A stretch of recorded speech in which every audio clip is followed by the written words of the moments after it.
लाडक्या बहिणींसाठी इतर विभागाचा निधी वळवण्यात आलेला आहे। त्यावरून आता काँग्रेसने सरकारवर घणाघात केला। बहुजन विरोधी सरकार महाराष्ट्रात आलंय, त्यामुळे आदिवासी आणि सामाजिक न्याय विभागाचा निधी लाडक्या बहिणींसाठी दिल्याचा आरोप काँग्रेस नेते नाना पटोलेंनी केला। गरिबांचं आर्थिक शोषण करण्याचं काम सरकार करत असल्याचंही पटोले म्हणाले। त्या निवडणुकीपुरतीच लाडक्या बहिणींसाठी घोषणा होती का, असा सवाल खासदार कल्याण काळेंनी सरकारला विचारला। केंद्रात आणि राज्यात आलं तर त्यांनी या समाजाचे सामाजिक न्याय विभाग असेल, आदिवासी विभाग असेल, यांचे पैसे दुसरीकडे वळती करून या समाजाचं आर्थिक शोषण करण्याचं काम भाजप आणि महायुतीच्या सरकारने महाराष्ट्रात आणि देशामध्ये सुरू केलेलं आहे।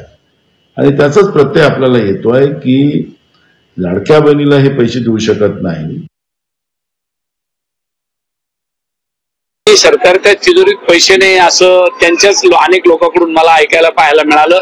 आज त्या आपल्या जिल्ह्याचे एसओ कृषी अधिकाऱ्यांनी सुद्धा सांगितलं, काल परवाची कॅबिनेट मीटिंग झाली, त्याच्यामध्ये आता पूर्वी जो शेतकऱ्याला 1 रुपयात विमा काढला जाणार होता, आता ती योजना आम्ही बंद करतो आहोत, असं सुद्धा निर्णय त्या बैठकीमध्ये घेण्यात आला।